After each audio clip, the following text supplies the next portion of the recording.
Pour avoir l'argent. Somme. Oui.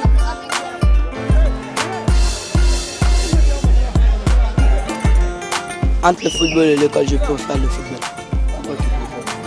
Parce que c'est plus riche que l'école et puis c'est ce que je préfère.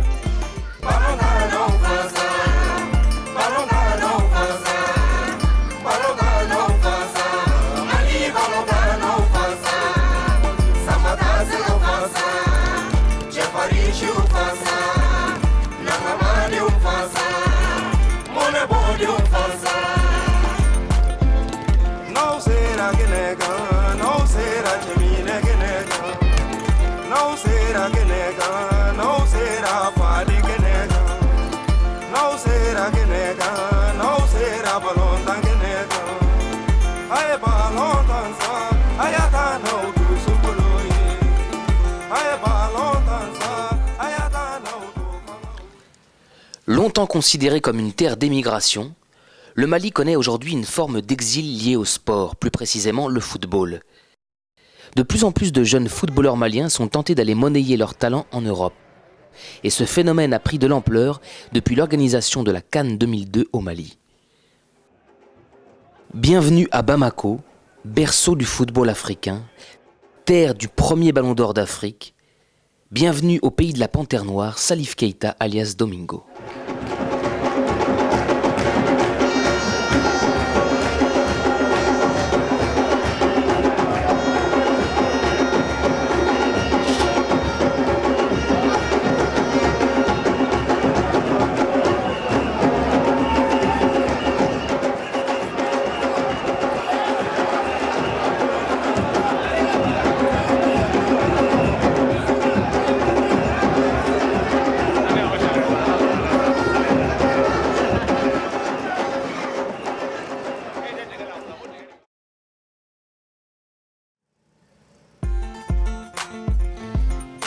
Situé au cœur de l'Afrique de l'Ouest, le Mali est l'ex-colonie du Soudan français. Aujourd'hui en crise, il a longtemps été considéré comme un exemple de démocratie de par sa stabilité politique et son expansion économique.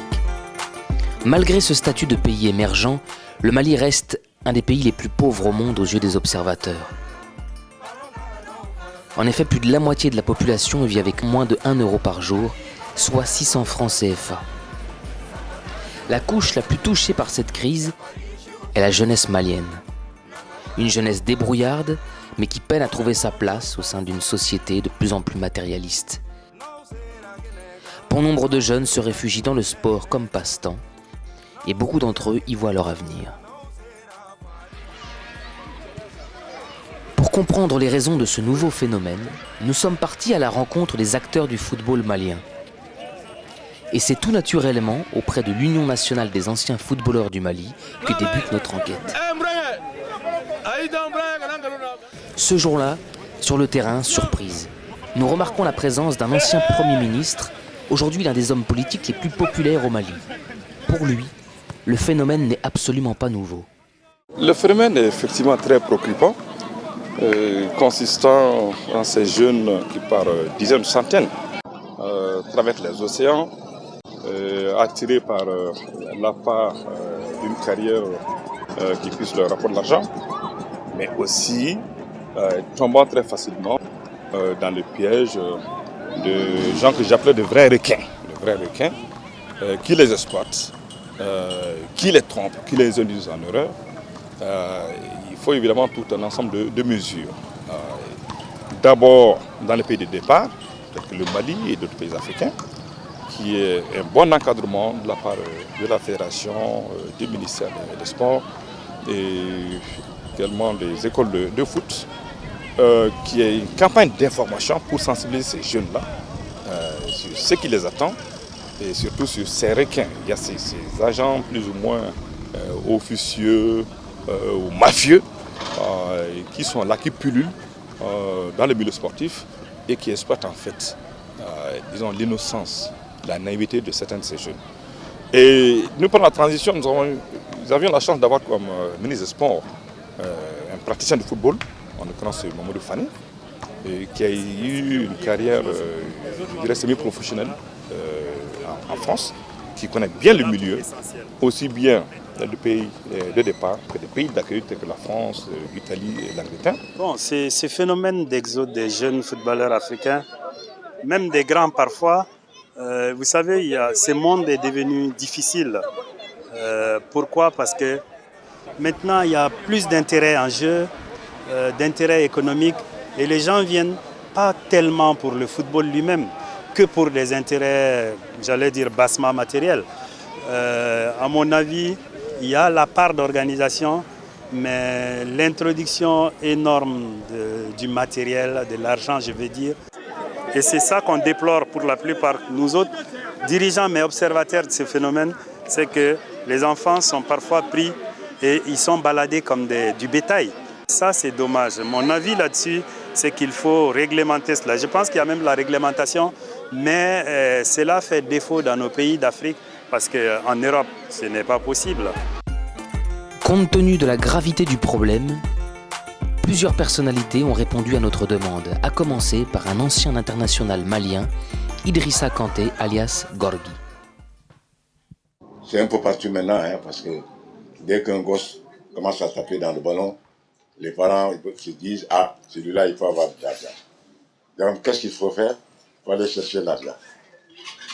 Souvent, nous avons souvent énormément de problèmes avec certains parents, tout en leur disant qu'il n'est pas encore temps, il faut faire attention, il est trop jeune, mais les parents sont là. Même dans les clubs, dès qu'il y a un pour parler, les parents même s'imposent. Parce que les gens pensent que là-bas, c'est l'île dorée. On va aller prendre des milliards là-bas. C'est vraiment dommage. Tout le monde n'est pas séduit. Parce qu'il y a aussi le facteur chance. Tout le monde n'est pas séduit, tout le monde n'est pas gila. Alors, ces jeunes qui ont eu la chance, aujourd'hui, de concéder des milliards, chacun voudrait aller aussi tenter sa chance. Et je dis que c'est là où maintenant le bas blesse. Il faut qu'on fasse beaucoup attention. Bon, là, on ne peut rien parce que le pays est pauvre. Les enfants, maintenant, ils aiment le football. Et ensuite, il n'y a pas de travail dans le pays. Ces enfants, ils sont à l'école. D'abord, l'école même. Mais on est sur une seule pied. C'est-à-dire, vraiment, c'est un clopin-clopin.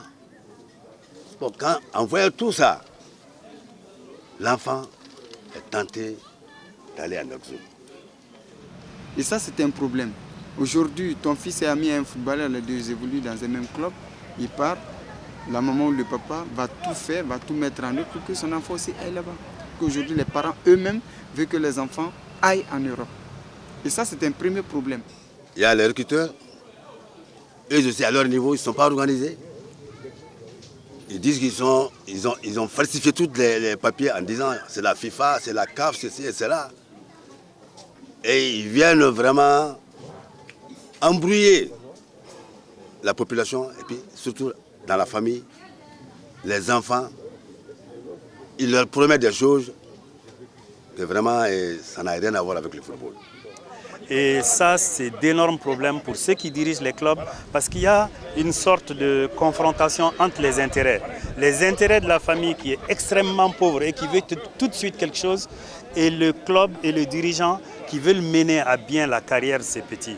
J'ai un exemple, on avait un jeune, il était pressé, on l'a baladé, je pense qu'il traîne quelque part au Soudan. On l'a baladé au Ghana, un peu partout. Nous avions voulu attendre qu'il mûrisse, mais ils l'ont fait partir. Mais un agent, vous allez demander maintenant dans le football malien, je pense que c'est valable pour toute l'Afrique, tous les joueurs ont des agents. Et quel agent? Voilà la question.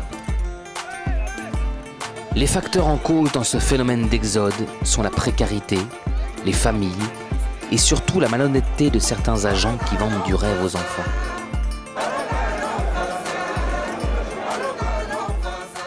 Le Djoliba Athletic Club de Bamako, un club mythique, le plus populaire et le plus structuré de la capitale malienne.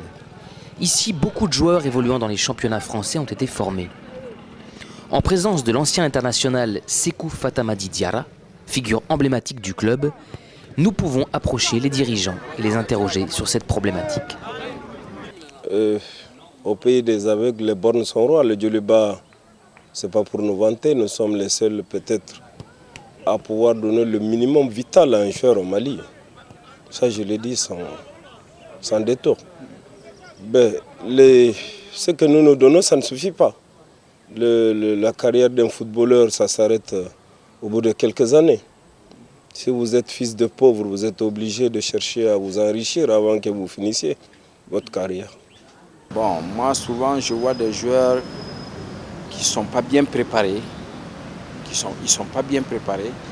Je vois ces agents de joueurs que notre football regorge maintenant, ils sont à tous les niveaux. Alors on ne fait même pas fi de l'intérêt du club. Tout le monde pense à sa poche. Je vois au Djoliba un bon joueur, même pas un bon joueur, je vois au Djoliba un joueur qui a un certain lien de parenté avec quelqu'un que je connais. Donc je le prends, je m'en vais le vendre, je prends ma commission. Bon, le joueur, même sur le plan national, c'est quelqu'un qu'on ne connaît pas bien. Bon, tu n'es pas bien formé chez toi et quand tu vas en France ou n'importe où, tu récoltes ce que tu as semé. Bon, moi j'ai toujours dit même aux jeunes du Djoliba, j'ai dit, je ne m'oppose pas à ce que vous partiez, mais faites-le par la voie normale. Si vous sortez par les méthodes normales, c'est-à-dire par la voie normale, vous avez toutes les chances même d'avoir un club et d'être coté. Mais si vous partez par la voie sauvage, tous ces gens qui viennent vous mentir, parce qu'aujourd'hui, avec Internet, vous allez voir, vous rentrez dans Internet, vous voyez que les joueurs sont pratiquement sur Internet, avec des prix et des montants même. C'est extraordinaire. Et on le voit. Donc à ce rythme, vraiment c'est ce que j'appelle l'exode sauvage et c'est très mauvais pour notre football, c'est trop mauvais pour nos jeunes. Donc je peux dire aux jeunes de faire beaucoup attention. C'est très bien d'aller s'exprimer à l'extérieur, mais il faut partir par les moyens normaux. Aujourd'hui, bon nombre de joueurs formés dans ce centre font la fierté du football malien. Entre autres, Adama Koulibaly de la JA Auxerre, Adama Tamboura du FC Metz ou encore Sidi Keita, le joueur de tempérament du FC Lens. Avant de quitter le centre Herema Kono de Djoliba, un supporter nous confirme la présence de ce dernier à Bamako. Il s'entraînerait même avec ses camarades d'enfance. Aussitôt, nous décidons de nous rendre sur place.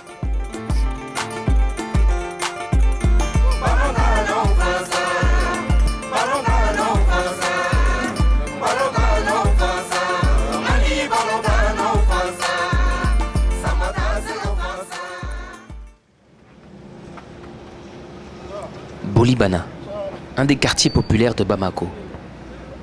À notre arrivée, nous sommes témoins d'une drôle de scène. Une benne squattée en plein milieu de l'aire de jeu, ce qui n'est pas du tout du goût des organisateurs, en premier lieu l'international malien du Racing Club de Lens, Sidi Yaya Keita. À la mi-temps, impossible pour nous de partir sans lui poser quelques questions sur sa présence ici.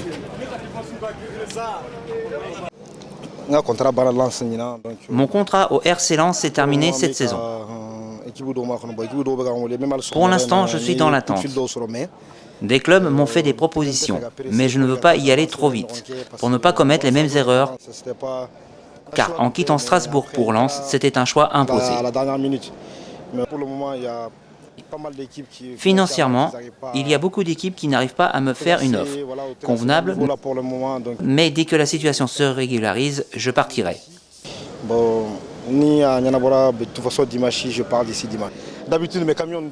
D'habitude, ce camion n'est pas là, mais malheureusement, tous les enfants commencent dans ces conditions. Mais il ne faut pas perdre espoir. Ceux-ci sont mes amis.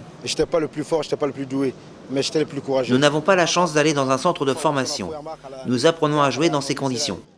S'ils veulent partir, qu'ils continuent à travailler. Du courage, il en faut.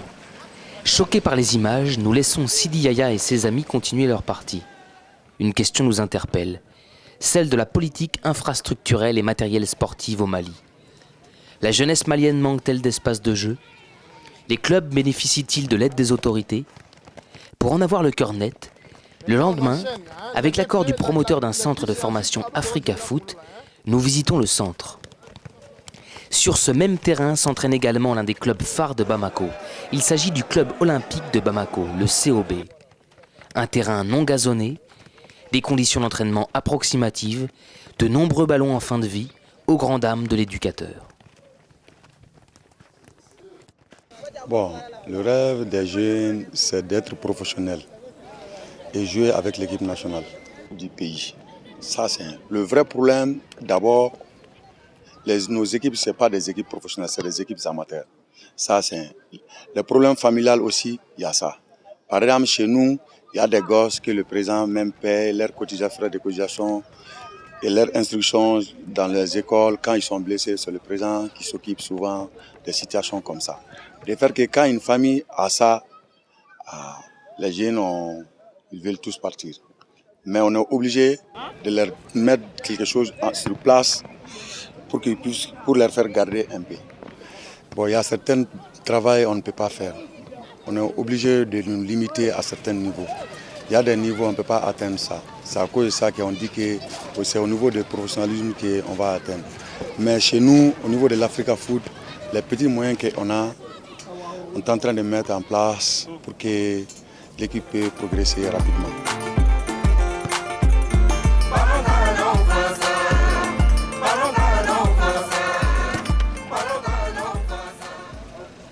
Un peu plus tard, nous trouvons le promoteur du centre Africa Foot, opérateur économique. À ce jour, il est aussi membre fondateur de l'association des centres et écoles de foot au Mali. Il dénonce un manque de soutien des autorités maliennes en charge du football. Dans mon pays, quand même, il faut reconnaître que nous ne sommes pas du tout aidés par les autorités. On n'est pas du tout. On le fait par plaisir parce que ça nous plaît. On a créé notre association. On n'est pas aidé par les structures, dès que ce soit l'État, que ce soit la fédération, que ce soit la Ligue. Non, on a écrit, on a tout fait. Parce que les jeunes, tant que tu n'es pas affilié à la fédération, tu ne peux pas avoir une licence pour les centres de formation. Or, les centres de formation, depuis pupille, il faut que l'enfant ait sa licence pour pouvoir jouer, c'est un passeport pour lui. Ça le suit.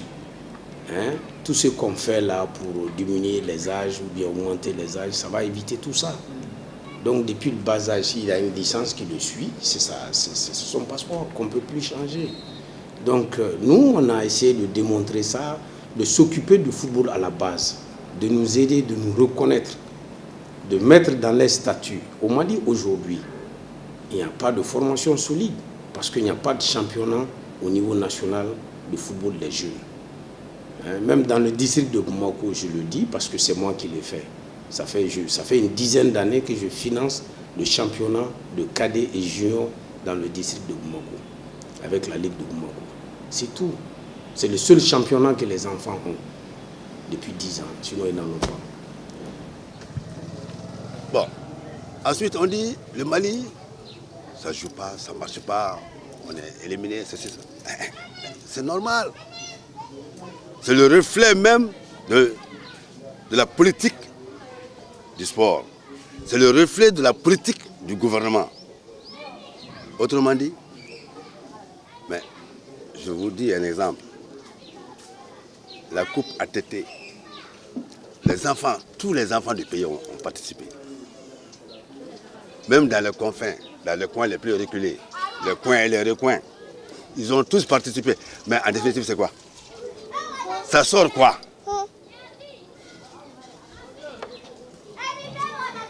Ça ne sort de rien. On n'a rien vu.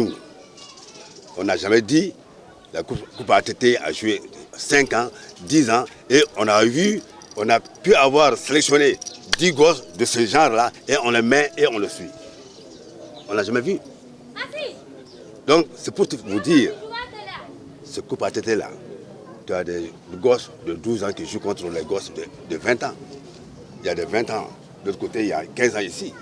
En quinconce, ça ne peut pas progresser. Il y a des âges. Il faut trier. J'ai été voir Youssouf à Angers au mois d'avril. Mais j'avoue que quand il m'a amené visiter les infrastructures dans cette ville, mais j'ai eu l'impression, j'avais comme l'impression de diminuer mon âge encore pour avoir ma jeunesse et prouver encore que le football, c'est les infrastructures. Parce que vous avez vu également, l'autre jour, on a été voir un petit match à côté, non loin de chez moi. Vous avez vu avec quelle peine, mais avec quel enthousiasme, quel courage les jeunes Maliens ils aiment le football.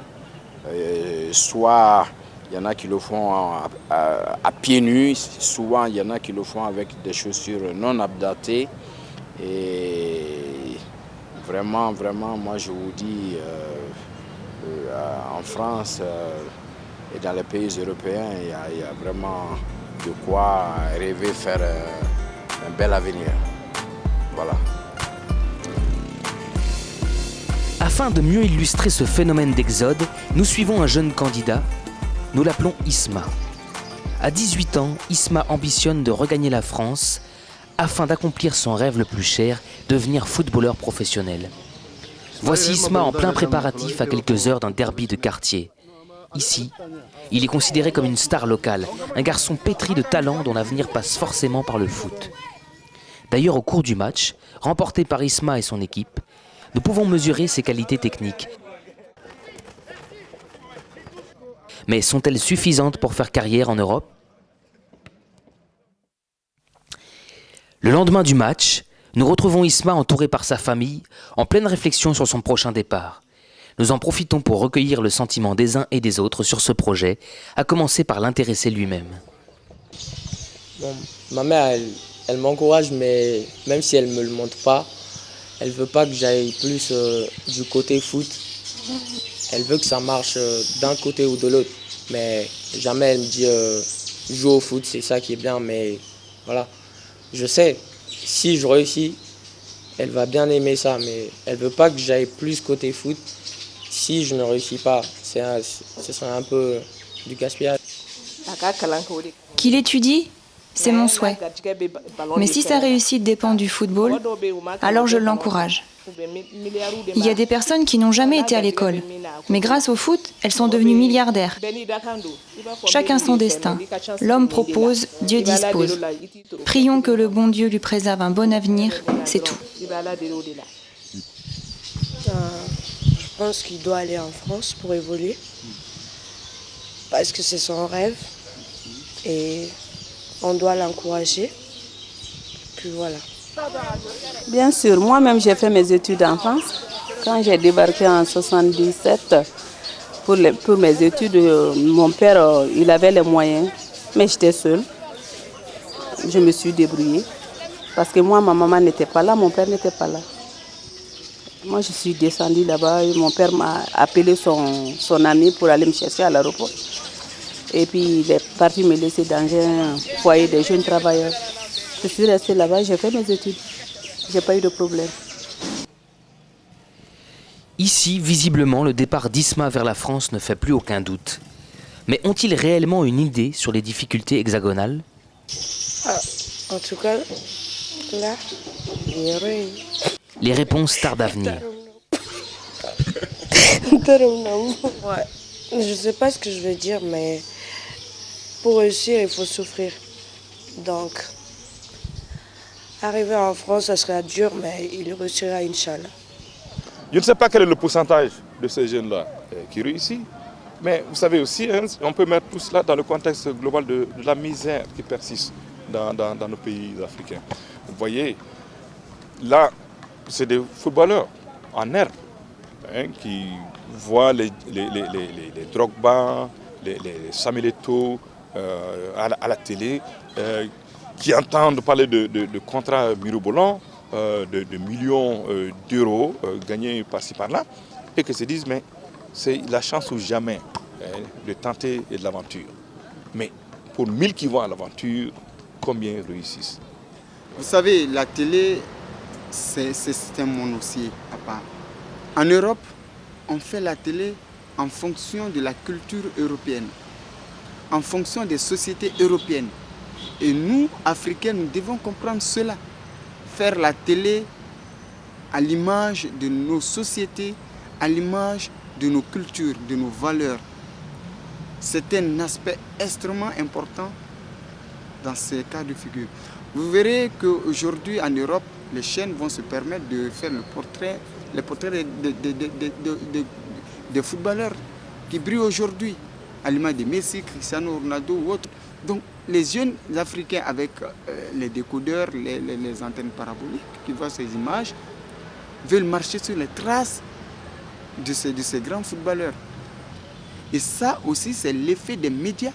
C'est parce que ce sont les télés qui ont montré ces belles réalisations de Samuel Eto'o à Douala ou de Didier Drogba à Abidjan, de Michael Essien à Accra, d'Adebayor à Lomé, ou encore de Seydou Keita, Frédéric Kanouté ou Djila à Bamako, ce qui excite aujourd'hui les jeunes à aller en Europe pour taper dans le ballon, avoir aussi un lendemain meilleur.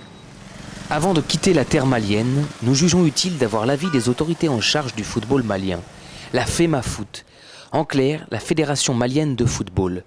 Selon eux, ce phénomène est un véritable casse-tête. Oui, ce phénomène effectivement constitue un casse-tête pour la Fédération malienne de football parce que nous sommes confrontés à un problème. Le football aujourd'hui est un vecteur d'image. Vecteur d'image qui est pour moi synonyme de richesse. Richesse sur le plan matériel, richesse sur le plan développement de la jeunesse et richesse par rapport au pays qui gagne en crédibilité. Pour revenir au Mali, l'exode des jeunes, comme je l'ai dit tantôt, est un casse-tête. Un casse-tête dans la mesure où il est difficile dans un pays en voie de développement de retenir des enfants qui sont approchés par-ci, par-là, par des agents, des joueurs, qui leur fait miroiter le paradis en Europe. Ils trompent leur conscience, ils trompent la conscience des parents. Ils partent souvent avec ces jeunes pour en faire une marchandise. Se promener de marché en marché, de Barbès jusqu'à Montpellier, pour dire voilà un jeune qui va faire le bonheur. Ensuite, qu'est-ce qui se passe? Il n'arrive pas à placer ses enfants, après ça devient un problème énorme, même pour retourner chez eux. Donc nous combattons vigoureusement cette situation. Donc j'avoue que, comme il l'a dit, on ne peut pas les empêcher de partir. Nous ne sommes même pas un pays émergent, nous sommes un pays pauvre, il faut le dire. Donc pour un enfant qui a le talent, qui ne parvient pas à manger 3 fois par jour, mais qui sait s'exprimer sur le terrain de football, il voit un expatrié qui vient lui dire « Viens, je t'amène ». Ici, il ne gagne même pas 200 000 francs CFA. Ça fait moins de 300 €, 200 000. Alors, on va lui faire croire que quand il va avoir des millions, il va aller. J'avoue que des gardes sont en train d'être mis. La FIFA, en collaboration avec les fédérations nationales, en font beaucoup, mais ça ne freine pas l'hémorragie. Si aujourd'hui la pauvreté, le matérialisme, l'ignorance de la famille ou encore les médias sont à l'origine de ce nouveau mode migratoire, selon une étude, seulement 1% des jeunes aventuriers arrivent à réaliser leurs rêves, intégrer un club professionnel.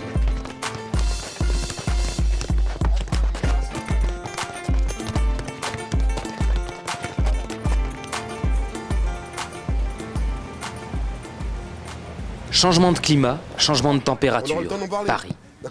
Loin de Bamako, la capitale malienne, nous sommes ici à Fleury-Mérogis, en présence d'une équipe de banlieue parisienne qui évolue dans le championnat de France amateur.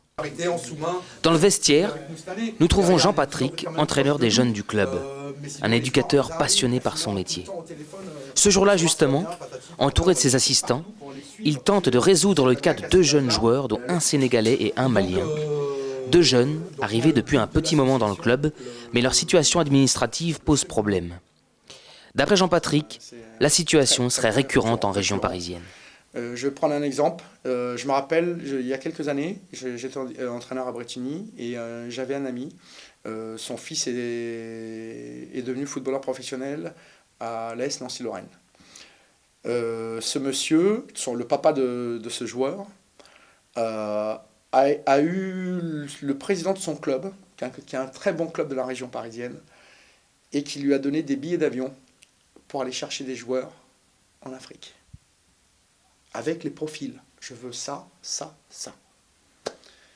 Et il est parti, mon ami, il est parti chercher des joueurs. Les joueurs, je les ai vus après. Ils ont joué contre moi, je les ai vus. Et voilà, ça c'est pas possible. D'ailleurs, cette personne qui était mon ami, depuis n'est plus mon ami. Et son fils a été footballeur professionnel. Mais je ne peux pas le cautionner. Donc ça veut dire qu'en région parisienne, voilà, le football fait qu'il y a une notion de résultat, il y a des objectifs de montée, des objectifs de maintien, qui fait qu'il faut, entre guillemets, des hommes noirs. La particularité de l'homme noir, c'est qu'il est puissant, il est rapide et il est physique. Il n'y a aucune forme de racisme dans ce que je dis. Non. Quand je dis très peu, il y a 0,5% de black à la natation. Parce que les muscles qui sont travaillés ne sont pas les mêmes. La natation, ce sont des fibres lents. Le football, ce sont des fibres rapides. La vitesse, la puissance et compagnie. Donc, nous l'avons, c'est génétique, nous avons cette caractéristique. Donc, on va chercher des blacks. Donc c'est pour ça que les clubs professionnels vont chercher des blacks. Justement, afin de démontrer les difficultés que traversent les jeunes footballeurs africains en France, et afin d'appuyer les arguments de Jean-Patrick, nous décidons d'aller à la rencontre de certains d'entre eux au parcours différent.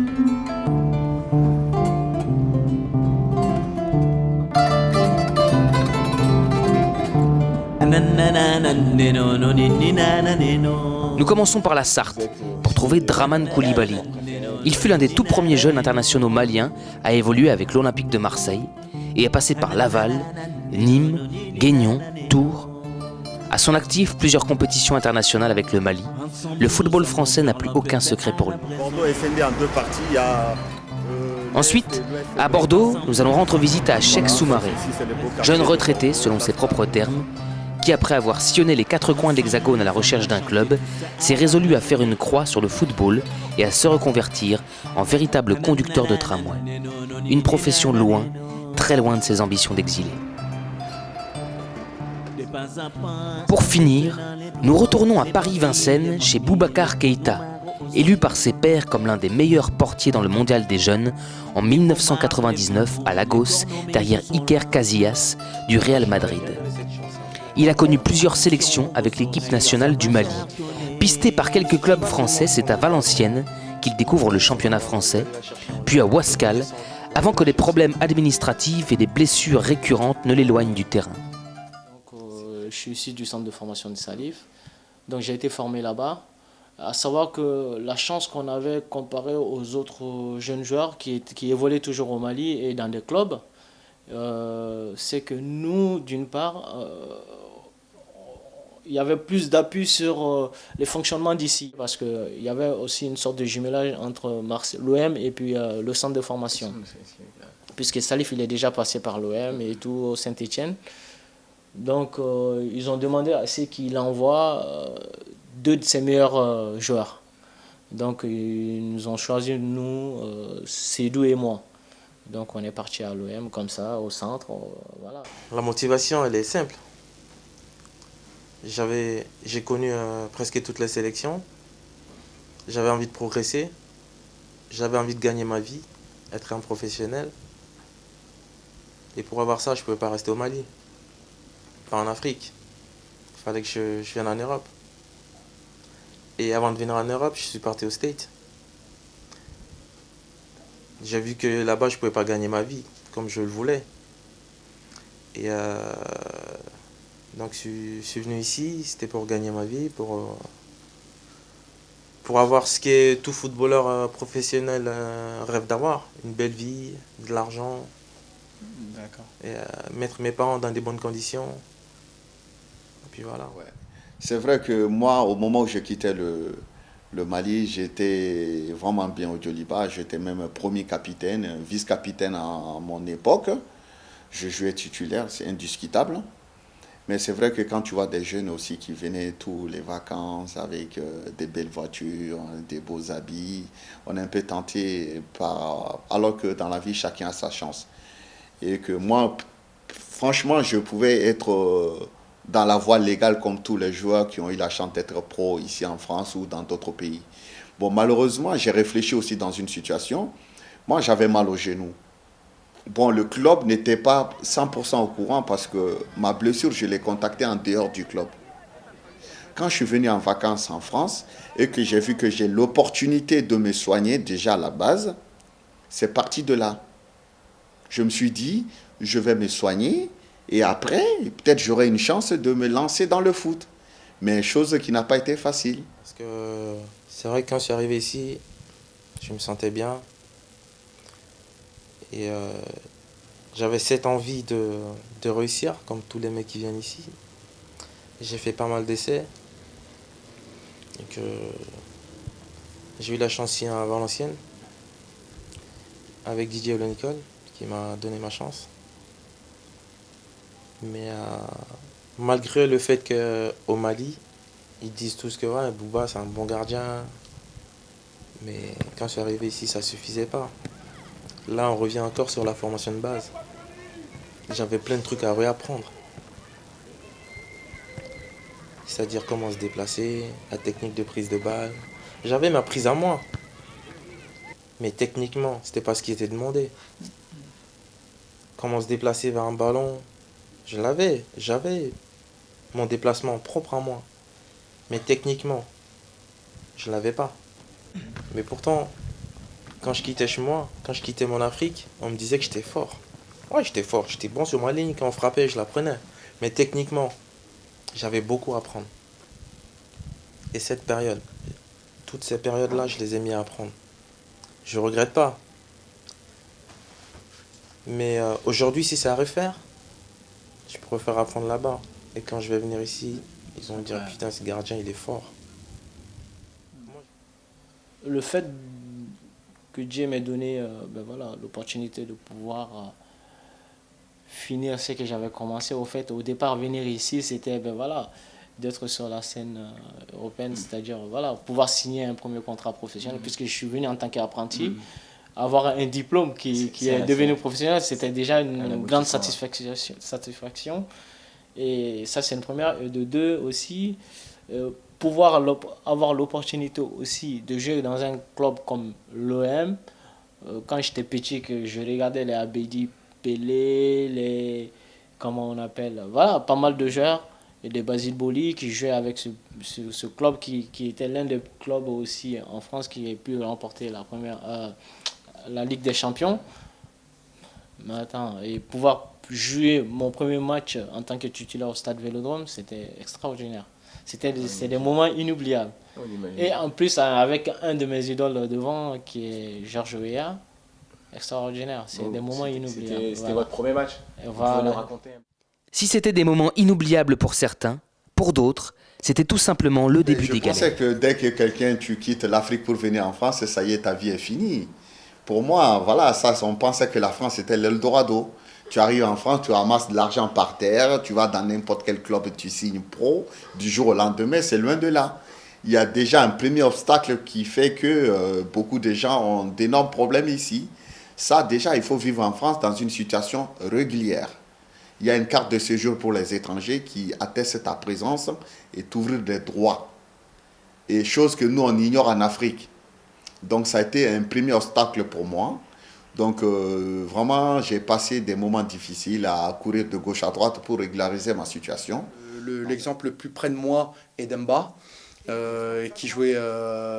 donc, Demba est arrivé en France l'année dernière. Donc, un de mes joueurs me l'a présenté. Les caractéristiques de footballeur, j'ai trouvé que c'était un très très bon footballeur, il n'y a pas de problème là-dessus. Mais sa situation personnelle était préoccupante, puisqu'il est arrivé, il n'avait pas de papier. Et Mais j'ai décidé de le prendre avec nous au club. On a fait une collecte au niveau des joueurs. J'ai demandé aux joueurs de me donner tout ce qu'ils avaient de chez eux, qui leur appartenait mais qu'ils ne portaient plus. Donc c'est chose qui a été faite. Je me suis moi rapproché d'une association sur Massy pour voir comment ça se passait pour essayer de le régulariser. On m'a soumis la solution de le marier. Et les administrations qui m'ont dit de le marier. C'était la solution la plus rapide. Et on en a parlé et on a dit non, c'était pas possible. La plupart des Maliens savent un peu l'histoire de Salif lui-même. Quand on a dit comme quoi il a sauté dans l'avion, il est venu à l'aéroport, rentrer dans un taxi, dire que ben voilà, je pars à Saint-Étienne. Amène-moi à Saint-Étienne, arrivé là-bas, on ne l'attendait pas, mais par contre, ben voilà, il est arrivé ce qui est arrivé. Je veux dire, voilà, il est devenu. Mais on n'a pas tous la même chance que Salif. Et ce n'est pas les mêmes époques. Bon, à notre époque, on avait plus de chances parce que rentrer en France, c'était pas difficile. On n'avait pas besoin de prendre un visa à l'ambassade de France. C'est plutôt la sécurité malienne qui donnait les visas. Donc on est parti comme ça à l'aventure. Moi, en fait, quand je partais, c'était pas pour jouer au football. Comme je vous ai dit, je venais de subir une opération au genou et j'ai pu jouer quand même en première division. J'avais un très bon job ici. J'étais caissier à l'ambassade américaine à l'époque. Je me suis dit, bon, je vais aller m'inscrire à l'Institut britannique de langue à la Sorbonne à Paris pour parfaire mon anglais et puis rentrer au Mali. Bon, j'avais quand même un petit bagage de footballeur quand je suis arrivé. Je voulais profiter du football pour pouvoir arriver à mes fins. Effectivement, j'ai fait un test à cet institut. Bon, malheureusement, je n'ai pas eu le nombre de points qu'il fallait pour être inscrit. Mais comme j'avais été recommandé en partant d'ici à un ancien entraîneur français, Lucien Chasseron, qui a entraîné Lyon et qui a même joué là-bas aussi. Dès que je suis arrivé, il m'a vu à l'entraînement, il a dit bon, il ne peut pas me lâcher. Il m'a gardé pour cette saison-là. J'ai commencé à l'USM et j'avoue que j'étais très bien. La population de Pito m'a adopté, je gagnais un peu bien ma vie, on me donnait un peu d'argent. Et comme je dis, ce n'est plus la même situation. Et même des gens qui arrivent à rentrer en France avec un bagage de footballeur, souvent les municipalités même ont du mal à leur trouver une carte de séjour pour jouer dans leur club. Mais je peux te dire que ce n'est pas du tout facile hein, quand tu te retrouves dans la clandestinité. C'est un rituel permanent tous les jours. C'est un rituel permanent tous les jours. C'est vraiment on subit de jour en jour toutes les injustices qu'on ne mérite pas en subir chez nous. D'autant plus que c'est un phénomène qui n'existe pas en Afrique. Et quand tu viens d'Afrique, pour toi, avec la solidarité et la générosité qu'il y a chez nous, on ne peut pas imaginer que pour marcher, il te faut une carte de séjour, pour travailler, il te faut une carte de séjour. C'est le plus difficile, c'est la clandestinité. Parce que administrativement, tu n'existes pas. Tu n'as droit à rien dans ce pays si tu n'es pas en situation régulière. Et tu es obligé de recourir aux gens, à des personnes que tu connais qui ont une carte de séjour pour travailler avec leur carte de séjour. Et Dieu seul sait, parce que tu es payé par rapport à cette personne. Et rien que pour avoir ton argent, ton dû, c'est tout à fait le parcours du combattant. Il faut que les gens sachent que quand tu travailles avec le nom de quelqu'un d'autre, l'argent est viré sur son compte, où le chèque est libellé à son nom. Donc l'argent va à son compte. Et toi, tu ne peux rien, tu es obligé de t'adapter. Des fois, il ne te donne rien, des fois, il te donne la moitié, des fois, il te donne le quart. Et franchement, c'est quelque chose que moi, j'ai du mal à comprendre. Mais c'est la réalité de ce pays. Et on n'a pas le choix. Donc quand je suis arrivé ici, à Valenciennes, c'était de la formation, mais quand j'ai été à Ouaskal, j'ai eu ma chance de jouer quelques matchs. Mais à chaque fois que j'enchaînais les matchs, les douleurs revenaient. Et ma deuxième année à Ouaskal, ils n'ont pas renouvelé mon contrat. J'étais en fin de contrat et mon titre de séjour, il est expiré. Ils n'ont pas voulu renouveler mon titre de séjour. Dans ce cas, ça m'a bloqué. Je ne pouvais plus signer dans un club. Donc c'est comme si j'étais en situation irrégulière. Et pourtant, je ne suis pas arrivé en France en situation irrégulière.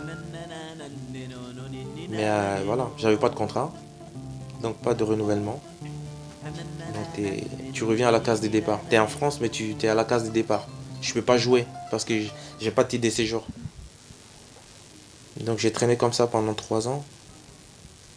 J'ai pas honte de le dire, hein, j'avais pas de papier. Donc tous les mecs qui viennent, ils peuvent être dans ces conditions. Voilà, donc maintenant nous avons l'autre situation, Bourama. Donc Bourama m'a été présenté il s'entraîne avec nous il y a près de 2 mois. Mais maintenant, un garçon comme Bourama, il faut automatiquement une lettre de sortie internationale, étant donné qu'il a été licencié au pays. Il faut savoir que pour avoir cette lettre de sortie internationale, des membres de la fédération, que ce soit Sénégal, Mali, Côte d'Ivoire, tout ce qu'on veut, ça serait numéraire. Moi, personnellement, je ne peux pas rentrer dans ce business de appeler la fédération, voir avec une telle personne pour avoir les papiers.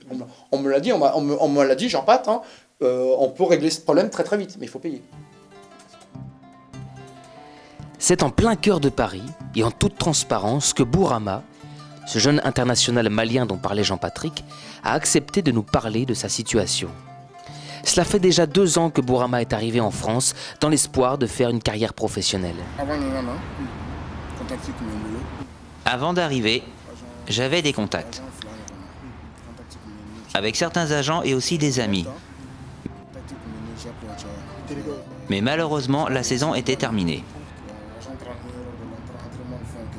À la reprise, je pensais que les choses allaient s'améliorer. Mais elles se sont au contraire compliquées. C'est à ce moment-là que j'ai compris que j'avais fait une erreur. Car je suis venu en France trop rapidement. Et voilà le résultat, je me retrouve dans cette situation. Franchement, ça c'est des choses, on a eu, que ce soit moi ou d'autres footballeurs, on a eu à aider pas mal de jeunes qui arrivent comme ça précocement dans des situations pas possibles. Déjà, en quittant le Mali de soi-même, tu as brûlé déjà pas mal d'étapes. Tu viens, on ne te connaît pas, tu es jeune, tu viens d'où? Tu as fait quoi? Oui, j'ai joué avec l'équipe junior du Djoliba. C'est quoi le Djoliba? Ils n'en savent rien souvent, ici. Ils ne voient pas de match là-bas ni rien. Alors des fois, même si tu as quelqu'un qui pourrait t'emmener dans un club faire des essais, c'est même pas évident. Pourquoi c'est pas évident? Parce que chaque club, déjà, ils ont leurs recruteurs. C'est-à-dire qu'ils sont censés aller dans les compétitions internationales, à savoir aller chercher les jeunes. Comme je viens de te dire, nous qui avons déjà su sortir du lot au Mali, arriver sur place, on a vu qu'il y avait pas mal de carences quand même. On avait pas mal de choses à apprendre encore. À plus forte raison, tu n'as pas pu t'opposer au niveau national, viens pas au niveau international en Europe et en espérant faire quelque chose de ta vie. Bon, en football, il n'y a qu'un seul langage, que ce soit en Russie, que ce soit en Chine, que ce soit aux États-Unis. Le bon joueur, tout de suite, quand tu le vois, tu le sors du lot. Et puis, bon, donc les gens ici, ils partent très très mal préparés. Si bien qu'une fois arrivé en France, on est confronté à des surprises. Voilà. Bon, dans un premier temps, j'étais chez mon oncle à Bondy, et je le remercie, en la personne de M. Mohamed Saloum Kamara. Et après, j'étais en colocation à Aubervilliers parce que je n'avais pas le choix, je ne pouvais pas retourner. J'avais déjà entamé mes démarches pour me soigner. Donc, je faisais des petits boulots à côté. C'est-à-dire, j'étais vigile, agent de sécurité communément, comme on dit. Donc, j'ai travaillé dans pas mal de carrefours, à Chambourcy dans le 78, à Montigny dans le 95, à Villiers-sur-Marne dans le 77. J'ai fait pas mal d'Auchan et après aussi, j'ai passé des périodes aussi où j'ai été livreur de pizza à Paris, chez Pizza Hut. Donc, ben voilà, j'ai survécu à tous ces petits soucis. Je suis fier vraiment de mon parcours. Ça m'a permis d'ouvrir mes yeux. Mais je peux vous rassurer que ça n'a pas été vraiment quelque chose de facile pour moi. Je me rappelle d'un exemple d'un joueur que j'étais éducateur à Bretigny. Et ce garçon-là, il jouait au Paris Saint-Germain à l'époque. Un garçon avec qui je suis toujours en contact. C'est un Ivoirien. Et son père était prêt à me vendre son fils. Son fils jouait au Paris Saint-Germain et il est venu jouer dans mon petit club amateur de Bretigny. Mais Le fils avait été pétri de qualité. C'est un garçon qui est de la génération de Sacco, de Loris Arnaud, Chantôme. Il jouait avec eux, mais il était meilleur qu'eux. Mais lui, il n'est pas passé. Et tous les autres sont passés. Tous les garçons de cette génération-là sont passés, sauf lui. Là, il joue en France, il joue en national. Mais ça avait le niveau L1. Mais sans problème. Chantôme joue. Si Chantôme joue, c'est pas possible qu'il ne joue pas. C'est pas possible. Et il n'est pas passé.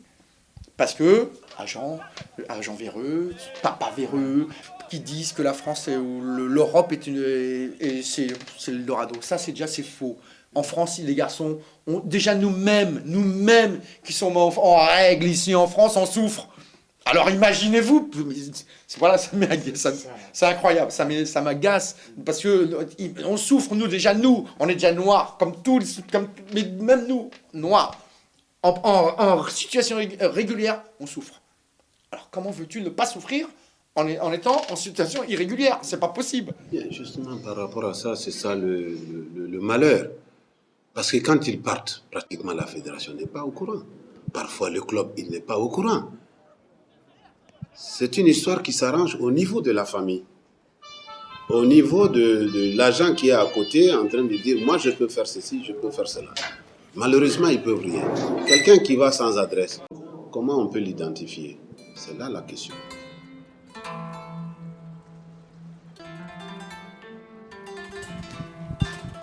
Reims en Champagne-Ardenne, sa cathédrale, son stade mythique, c'est dans cette ville qu'on nous a donné rendez-vous.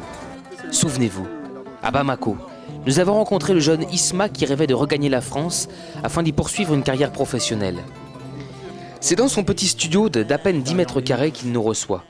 Cela fait quelques mois que Isma a réussi à regagner la France et c'est dans un petit club amateur que Isma a réussi à signer sa licence. Pour moi, intégrer les clubs de Ligue 2 nationale, moi, je croyais que c'était des trucs faciles. La Ligue 1, je me disais, j'avais pas du tout ça en tête, tu vois. Mais je trouve que c'est un peu pareil. Tous les niveaux, ils sont pareils. Ici, les clubs de grand niveau, c'est pas facile d'intégrer. Ouais. D'autant plus que si tu fais pas la formation depuis tout petit dans le club, et c'est vraiment difficile d'intégrer les clubs d'ici. C'est l'âge qui fait que je peux pas, vu que maintenant j'ai 19 ans, c'est fini pour les centres de formation. C'est juste trouver des essais, et voilà quoi. J'ai envoyé des CV à Tours, à Arles-Avignon, et voilà, et dernièrement je l'ai fait à Châteauroux. Et puis il n'y a pas encore de réponse quoi. C'est sûr ils vont pas répondre parce que sur le CV il n'y a que des clubs maliens là-dessus. Donc eux ils connaissent pas les clubs maliens. Ouais. Et ça va être un peu difficile. Même si dans le club que je suis, c'est moi qui les paye pour jouer. Ah bon? Ouais, j'ai payé ma licence au fait. Et ici tu dois payer ta licence. Pour après ils te donnent des affaires du club. Moi au début j'avais dit non pour payer, je me voyais pas du tout payer une licence pour jouer au foot. À la base, je veux me faire payer moi. Ici, je paye le club.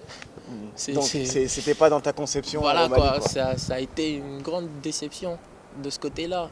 Par exemple, j'ai vu un agent, il me dit pour intégrer un centre de formation pro, il faut que je modifie mon âge, tout ça. Je lui ai dit c'est plus possible. Après, ça jouera sur mes diplômes, tout ça. Et s'ils veulent vraiment faire du foot, il faut qu'ils viennent plus jeunes ici, ou soit de continuer à jouer au Mali dans leur club principal et de percer avec l'équipe nationale. Et voilà quoi. Et ils se feront repérer vite fait. Voilà. C'était vraiment pas facile. Si c'était à refaire, je le referais pas du tout. Sauf miracle, pour Isma, le rêve de carrière professionnelle et de fortune serait mission difficile. Mais peu importe, pour lui, l'objectif est presque atteint. En attendant que le miracle se produise, Isma continue à explorer l'univers mythique du Stade Rémois. Comme le dit Isma, les clubs maliens et africains en général ont beaucoup à faire. Il est urgent que les instances du football mondial accentuent un contrôle sur l'usage des subventions accordées aux différentes fédérations africaines pour le développement de ces clubs. Il faut surtout les aider à se professionnaliser. Mais moi, personnellement, c'est qui est mon cas. Je ne regrette pas de ma carrière de footballeur, ce que je voulais être au début. Bon, je pense que tous les jeunes ou tout le monde a envie d'être comme Djila ou Seydou Keita, même à leur place. Hein, j'aimerais bien avoir la notoriété et les moyens qu'ils ont maintenant. Ça n'a pas été le cas, mais si on me dit de choisir Cheikh, est-ce que tu devais continuer ta carrière de footballeur ou continuer tes études? Moi, dans un premier temps, je prenais pour les études. Parce que je me dis, si vraiment j'avais fait des bonnes études, ça trouve que maintenant j'étais vraiment sur une bonne place au Mali parce que j'avais les moyens d'avoir de bonnes études. Bon, ça c'est un fait. Et d'autre part aussi, je peux dire à tout le monde que tout le monde ne peut pas être un footballeur professionnel. Même les jeunes qui sont ici en France au centre de formation, il n'y a que 12% des jeunes du centre de formation en Occident qui signent pro. Ça veut dire que c'est très, très, très rare. Il y a aussi autre chose à gérer. Ça, c'est l'après-foot. Il y a plein de footballeurs ici en Occident qui ont gagné des millions. Mais aujourd'hui, ils sont dans des sérieux problèmes parce qu'ils n'ont pas su gérer l'après-foot, l'après-notoriété. Ce n'est pas évident de voir des centaines de personnes, de gens qui courent derrière toi pour signer des autographes. Et du jour au lendemain, tu passes inaperçu dans la rue et personne ne te regarde. Je pense que c'est traumatisant. Alors aujourd'hui, j'ai l'impression que c'était hier. Mais je me vois déjà en fin de carrière, je n'en reviens pas. Donc tout ce que je peux dire, c'est que c'est quelque chose d'intense et de bref, quoi, en fait. Ça passe trop vite. Je veux dire, rare des footballeurs qui arrivent à 36 ans. D'accord? 36 ans, c'est très très jeune. Après 36 ans, qu'est-ce qu'on peut faire? C'est très important. Ça, c'est une énorme question à se poser, que tout le monde doit se poser. Tout le monde doit se poser cette question. Autre difficulté, la reconversion. Une hantise pour les footballeurs africains, surtout pour ceux qui sont en situation d'échec. Pour Cheikh, la pilule a été dure à avaler, mais il fallait vite faire un choix. On va où là, Cheikh? Mais là, on va aller au travail. Là, donc, comme je t'ai dit, je suis fonctionnaire à Bordeaux. Je travaille dans une entreprise en qualité de conducteur de bus et de tramway. Donc là, je vais dans notre dépôt, sortir un bus, me mettre en place et faire mon travail pour la journée. Eh bien, Cheikh est rentré il y a à peu près 2 ans dans l'entreprise. Comme il donnait entière satisfaction, nous l'avons titularisé, c'est-à-dire véritablement confirmé dans son emploi. Il m'a parlé de son enfance, il m'a parlé de sa famille, de son papa, qui lui avait dispensé une éducation rigoureuse. Et ma foi, je vois les résultats parce qu'il me dit que je suis aussi rigoureux que son papa et que c'est ce qu'il lui faut, qu'il aime bien. Ceci dit, je ne suis pas particulièrement rigoureux. La tâche est assez facile avec Cheikh parce qu'il fait le métier sans contrainte, il aime le métier. Et il est vraiment serviable et disponible. Et même dans l'entreprise, il est assez connu et tout le monde est content de lui. Si la reconversion de Cheikh lui a permis d'avoir une certaine reconnaissance sociale, tel n'est pas le cas pour les footballeurs restés au pays. Ali Diop, un ancien international, n'y va pas par 4 chemins. Il déplore l'image dégradante des anciens footballeurs maliens. C'est vrai ce que tu as dit, car ici au Mali, d'anciens footballeurs sont tombés malades. Ils n'arrivent même plus à se payer une simple consultation. Malheureusement, beaucoup d'entre eux sont décédés. Certains ont même du mal à manger à leur faim. Par exemple, dans certains pays, à chaque fin de mois, les anciens footballeurs ont droit à une pension. Au Mali, ils avaient commencé à donner 50 000 francs CFA aux anciens internationaux. Mais aujourd'hui, plus rien n'est versé.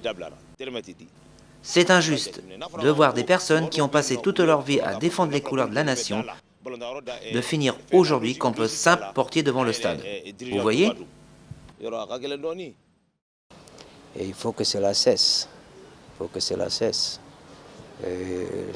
Nous avons même entendu à l'époque que les anciens footballeurs n'ont pas qualité à diriger le football. Bon, mais c'est le problème des personnes. Il faut que chacun joue sa partition dans la vie d'une nation. Je suis footballeur, je m'occupe de football. Je suis ministre des Sports, je m'occupe des sports en général. Je suis président de la République, je suis président de la République. Mais il ne faut pas que les uns et les autres se marchent sur les pieds. Et à ce rythme-là, on n'ira nulle part. Et malheureusement, c'est ce qui se passe presque partout en Afrique. Même si la CAF ou la FIFA mènent une bataille ferme contre l'exploitation des jeunes footballeurs africains, le plus gros travail revient aux différents pays concernés comme le Mali, et c'est à eux de prendre les initiatives pour y parvenir. Bon, dans le cadre du partenariat, on peut, Nord-Sud, on peut essayer d'avoir des centres financés avec des partenaires, chacun y met le sien, pour garder les enfants ici, envoyer des formateurs, pour former nos formateurs, et essayer d'envoyer du matériel pour sur place qui se forme. D'abord pour que l'enfant puisse grandir dans sa région naturelle. Et comme ça, il n'y aura pas de déracinement, il n'y aura pas des enfants qu'on va perdre en cours de route. Moi, je crois qu'avec le partenariat, avec les centres, avec des partenaires d'Europe, et puis nous, on a la matière première ici, on a nos centres qui ne coûtent pas cher, parce que ce n'est pas la même chose en Europe. Un plat de riz coûte 2 fois moins cher ici qu'en Europe.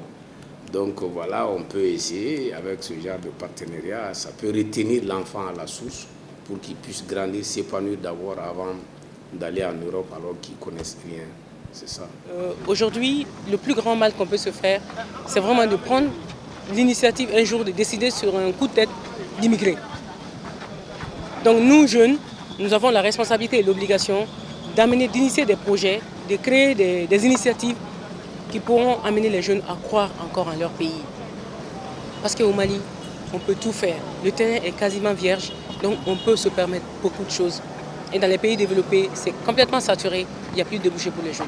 Et il est important aujourd'hui que l'ensemble des parties prenantes, les gouvernements, les fédérations, les écoles de foot, les clubs professionnels de ces pays européens, que la FIFA, que tout le monde s'engage pour que ces jeunes cessent d'être la proie de ces requins. Vous voyez, un pays qui se vide de sa jeunesse, c'est un pays qui voit l'horizon se boucher devant lui. Une jeunesse également qui se dit « mon devoir vis-à-vis de mon pays ne compte pas. Ce qui compte, c'est le million d'euros que je peux gagner en Europe. » Cette jeunesse aussi ne joue pas un peu son devoir de génération vis-à-vis de ce peuple qui a contribué d'une manière ou d'une autre à son éducation. Face à cette situation, quels conseils pouvons-nous donner aux jeunes? Mes conseils, très simple. Les familles, je veux qu'ils suivent leurs enfants. Il faut être à l'écoute des enfants. La tendre enfance est très très importante. Un enfant, c'est le bonhomme de demain. Il faut le suivre, lui donner des conseils. Et lorsque il atteigne un certain âge, qu'il rentre dans une école de football ou dans un centre de football, et que vraiment, qu'il doit être suivi. Et ça, je vous dis également, au Mali ici, il n'y a uniquement qu'un centre de recrutement. Je ne vois pas un centre de formation. Il y en a pour les recruter. Ils recrutent, mais sans former la base. Et c'est ça, notre désolation. Avant de partir, où que ce soit dans ce monde, les familles doivent comprendre qu'elles doivent passer par la fédération, qui est tout simplement un catalyseur pour pouvoir suivre mieux ces enfants-là. Et je demande à ces enfants de faire attention. On ne va pas comme ça à l'aventure, c'est pour se créer des ennuis plus graves qu'étant même au pays.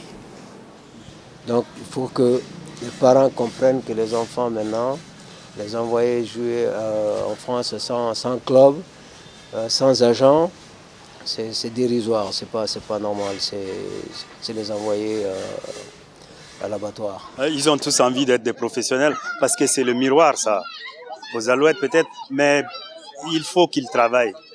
c'est une invite au travail, à beaucoup de sérieux, que ce soit dans le football ou dans d'autres domaines.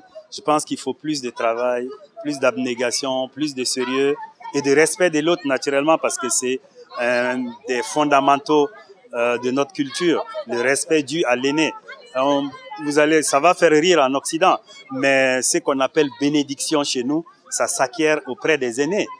Quand vous êtes là à leur pied, vous faites ce qu'ils veulent, ils font des bénédictions, on a l'impression que ça n'apporte pas, mais nous, psychologiquement, sur ce plan, on peut être très fort si on accepte ces choses-là. Merci. La bénédiction. C'est justement cela qui permet aujourd'hui à de nombreux jeunes comme Isma ou Bourama de croire encore en leur destin et de braver la difficulté de la vie occidentale. Mais pour combien de temps ? Nul ne saurait répondre. Simplement, nous pouvons dire que le jour où les actes prendront le pouvoir sur les paroles, que l'humanisme prendra le dessus sur le matérialisme et que l'égocentrisme disparaîtra, ce jour-là, les stades africains vibreront peut-être de nouveau au son des applaudissements, pas de danse et ovations de ses supporters.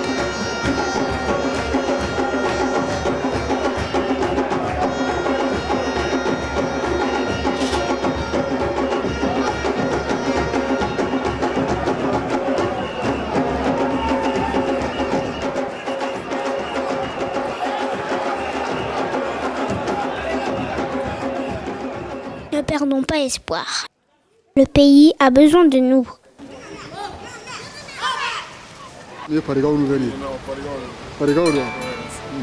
Quand t'es prêt. Mais que pour les gardiens, c'est pas pour discriminer les joueurs déjà. Un de vos meilleurs souvenirs.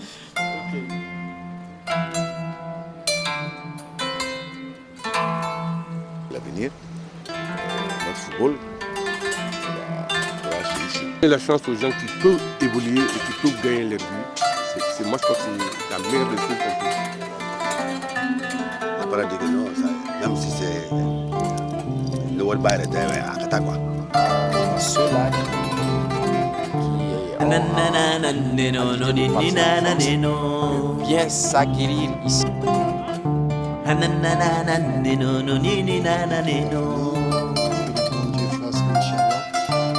Ensemble, nous allons faire la fête à la Brésonnée. Chacun son métier. Et ensemble, nous allons danser tous à la Brésonnée. Ensemble, nous allons chanter tous à la Brésonnée.